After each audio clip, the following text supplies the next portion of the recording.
नमस्कार, स्वागत है आप सभी का आपके अपने चैनल एस्ट्रोलॉजी लर्नर पर। आओ ज्योतिष सीखें की श्रृंखला में आज हम सीखेंगे किस तरीके से रत्नों की प्राण प्रतिष्ठा की जाती है।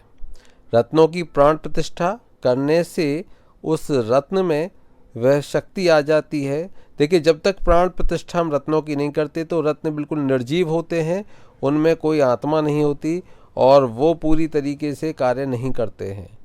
और जब उनमें हम प्राण प्रतिष्ठा कर देते हैं तो उसका अर्थ है कि मंत्रों के माध्यम से हम उनमें प्राण शक्ति का संचार कर रहे हैं, जिससे वो रत्न पूरी तरीके से आपको लाभ देते हैं, आपके लिए वो सक्रिय हो जाते हैं। तो आइए जानते हैं प्राण प्रतिष्ठा रत्नों की कैसे करें। इसी जो मैं मंत्र आपको बताऊंगा उस मंत्र के माध्यम से ही आप रत्नों के अलावा यंत्र आदि की भी प्राण प्रतिष्ठा कर सकते हैं। चलिए शुरू करते हैं। तो सबसे पहले अगर आप कोई भी जो रत्न लोगे तो उस रत्न को आप कैसे प्रतिष्ठित करोगे।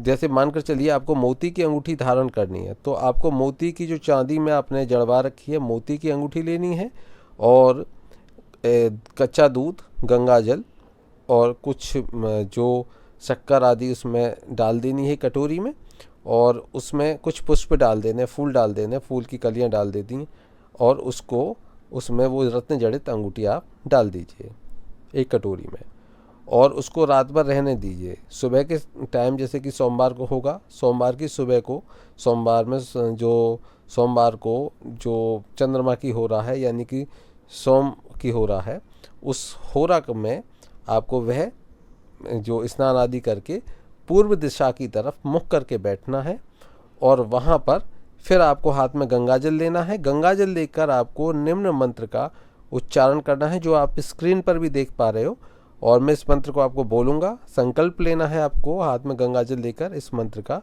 प्रयास करूँगा कि कोई अशुद्धि ना हो, लेकिन यदि होती है तो मुझे क्षमा करना। तो मंत्र इस प्रकार से है।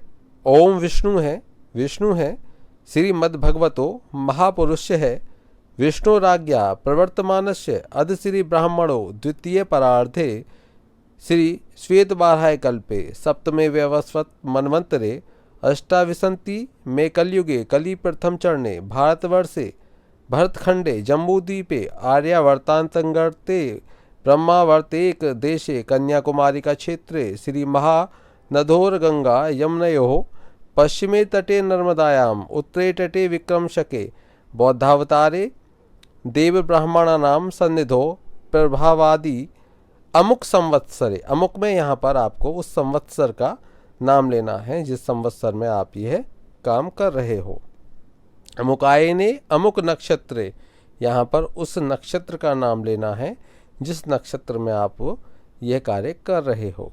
अमुक राशि स्थित चंद्रे, जिस राशि में जब आप ये कार्य कर रहे हो उस राशि में जब चंद्रमा कहाँ पर स्थित है, ये अमुक के स्थान पर उस राशि का नाम लेना है। अमुक राशि स्थित सूर्य, यहाँ पर सूर्य उस समय पर किस राशि में स्थित है तो उस अमुक के स्थान पर उस राशि का नाम लेना है। अमुक राशि स्थित देवगुरु, किस राशि में उस समय जब आप ये कार्य कर रहे हो देवगुरु बृहस्पति हैं, तो वहाँ पर अमुक के स्थान पर आपको वह राशि लेनी है। शेषेषु ग्रहेषु यथा यथा स्थान स्थितेषु सत्सु एवं ग्रह गुण विशेषण विशिष्टतायाम पुण्यतिथो अमुक गोत्रो, अमुक शर्मा हैं जो भी हैं आप, वहाँ पर आप अपना गोत्र का नाम लोगे। पहले अमुक गोत्र में आपका जो गोत्र है वो गोत्र का नाम लोगे और फिर उसके बाद में आपका जो भी नाम है वहाँ पर अपना शर्मा वर्मा जो भी आप लगाते हो। हम ममात्मन श्रुति स्मृति पुराणोक्त फल प्राप्यते मम फलात्रादि भी है सह संकलादि व्याधि निरसन पूर्वक दीर्घायुष्य बल पुष्टि नेयादि अमुक ग्रह, जिस ग्रह का आप रत्न धारण कर रहे हो उस ग्रह का नाम। जैसे मान के चलिए हम मोती धारण कर रहे हैं चंद्रमा के लिए, तो हम यहाँ पर लिखेंगे अमुक के स्थान पर बोलेंगे चंद्र ग्रह संबंधे मोती अमुक रत्ने मोती रत्ने प्राण प्रतिष्ठा करिष्यति, और जल को हमको छोड़ देना है वहाँ पर। हाथ में थोड़ा सा जल, गंगा जल और अक्षत लेने हैं और ये प्राण प्रतिष्ठा का मंत्र है, इसको बोलना है। सामने आपके वो जो भी आप रिंग है या आप कोई यंत्र प्रतिष्ठित कर रहे हो तो उस यंत्र को सामने रखना है किसी भी पटले पर। और तो अब मंत्र क्या बोलना है, ततो जलेन प्रक्षाल्य प्राण प्रतिष्ठा कुर्यात् प्रतिमायाः कपलो दक्षिण प्राणिना स्पष्टः मंत्रः पठनीयः। अस्य श्री प्राण प्रतिष्ठा मंत्रस्य विष्णु रुद्रो ऋषि ऋग्यजुः सामना निच्छन्द्रांसि प्राणाख्या देवता। ओम आम बीजम ह्रीं शक्ति है क्राम कीलकम यम रम लम वम शम सम सम हम सह एता शक्त है मूर्ति प्रतिष्ठापने विनियोग।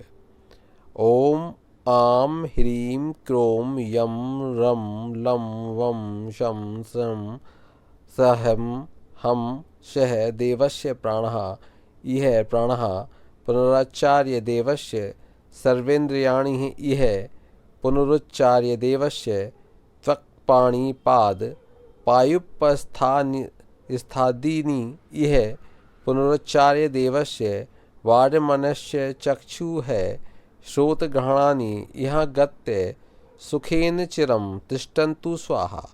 प्राण प्रतिष्ठा विधाय ध्यायेत क्वं प्राण प्रतिष्ठा कृत्वा षोडोपचारे है पूजेत।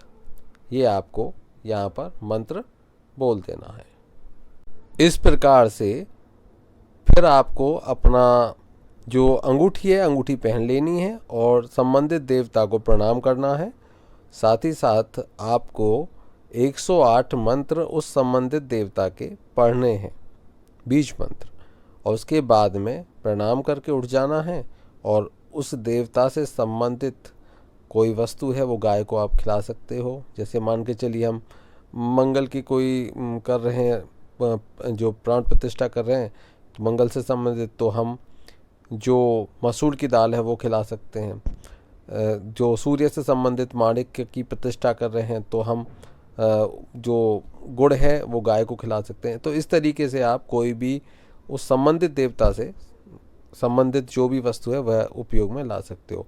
देखिए, अगर हम जो सोमवार के दिन कोई रत्न धारण करते हैं, तो जैसे मोती हो गया, रुद्राक्ष भी धारण करते हैं तो सोमवार को धारण करते हैं, तो वहाँ पर हमको उनकी प्राण प्रतिष्ठा सोमवार को करनी चाहिए। मंगलवार को मूंगा की, बुधवार को पन्ना की, बृहस्पतिवार को पुखराज की, शुक्रवार को हीरा या हीरा जो अमेरिकन डायमंड है उसको भी आप ले सकते हो, शनिवार को नीलम की, रविवार को जो माणिक्य है या रूबी है उसकी प्राण प्रतिष्ठा की जाती है। ये हमने प्राण प्रतिष्ठा का जो विधान है बताने का प्रयास किया है। और यहाँ पर जो ये मंत्र हैं इन्हीं का उपयोग करके आप जो संबंधित यंत्र हैं उनकी भी प्राण प्रतिष्ठा कर सकते हो। तो ये मंत्र समान रूप से मूर्ति की प्राण प्रतिष्ठा होती है तो उसमें भी ये काम आते हैं। तो आज के लिए इतना ही। आशा करता हूँ आपको ये टॉपिक समझ में आया होगा। मैंने प्रयास किया है कि ये टॉपिक आप तक पहुँचाने का, ताकि आप प्राण प्रतिष्ठा जैसा जो कार्य है उसको आसानी से समझ सकें। स्क्रीन पर मैंने आपको ये मंत्र और विधान पूरा दे दिया है, आप इसको एक बार देख लीजिए। ज़्यादा से ज़्यादा उन सभी को बताइए कि जो कहीं ना कहीं प्राण प्रतिष्ठा करना चाहते हैं, उसको जानना चाहते हैं, सीखना चाहते हैं। जय श्री कृष्ण।